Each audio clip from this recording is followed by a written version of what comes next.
Öğrenci bir genç olarak seni kitap okumaktan alıkoyan şey nedir? Sence niçin gençler kitap okumuyor?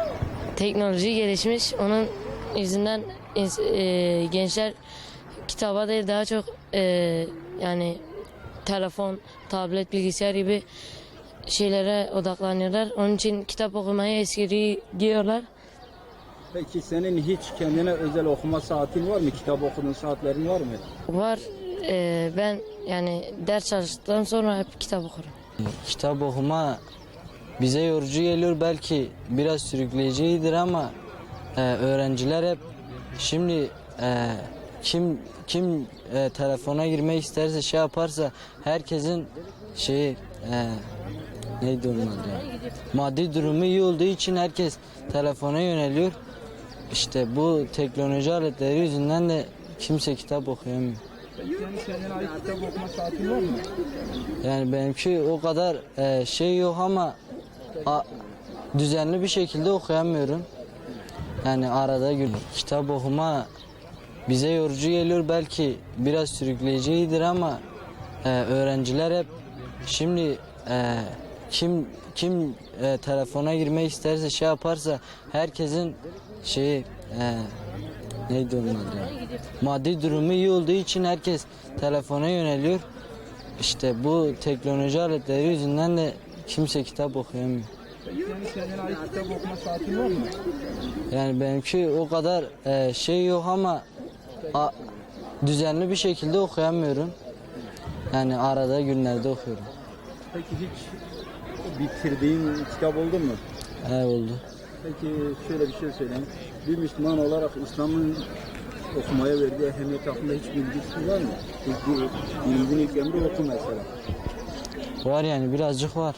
O kadar çok değil ama var biraz. Sıkıcı geliyor.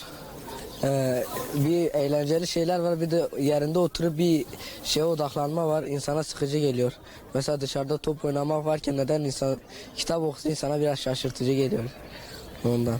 Peki sizden öncekiler kitap okumasaydı bugün tıp, astronomi gibi bilimler, bunun yanında matematik, fen ve felsefe gelişmeyecekti. Onlar da hep sizin gibi top oynasaydı bu günler nasıl olacaktı? Yani güzel bir soruydu da. Yani bilmiyorum. Yani telefon mu seni alıkoyuyor, ne yapıyor? Teknoloji alıkoyuyor. Telefon sadece değil ki. Teknolojinin her ürünleri. Yani sadece telefon değil. Bilgisayar, televizyon. O kadar. Neden? Çünkü telefona ayırdıkları süreyi kitap okumaya ayırmıyorlar. Telefon daha cazip, daha şey geliyor. Daha güzel geliyor. Sen kendin günlük kaç saat kitap okuyorsun? Ben günümü kitap okumakla geçiriyorum abi.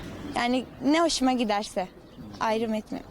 Yani güzel sürükleyici bir kitap olursa okuyorum yani bir günde o kitap ne kadar sayfa olursa hepsini okuyorum. Yani sürükleyici bir kitap bulmamız lazım. Yani okumamanızın nedeni sürükleyici kitabın olmayışı. Yani öyle değil, teknolojinin de çok gelişmiş olması var. Bir de oyunlar fazla. Peki günde kaç saat telefonla oynuyor? Telefonla 3 saat. Kitap 3 saat okuyor mu? Bunca dünya içerisinde emperyalistlerin, Siyonistlerin, sırf Müslümanların ve insanların daha iyiye, daha güzel ulaşmalarını engellemek için çıkardığı bazı oyunlar var. Aslında biz Müslümanların bilimle uğraşmasını, ilimle uğraşmasını istemiyorlar. Halbuki ilk emri oku olan, yani ikra olan bir dinde biz Müslümanlara düşen görev okumak ve yani yine okumaktır.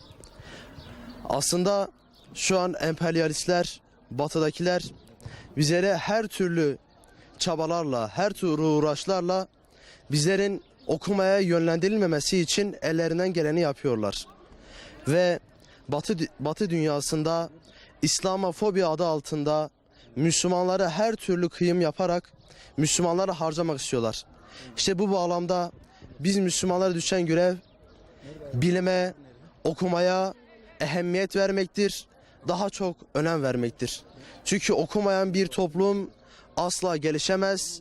Eleştirmeyen bir toplum asla gelişemezdir.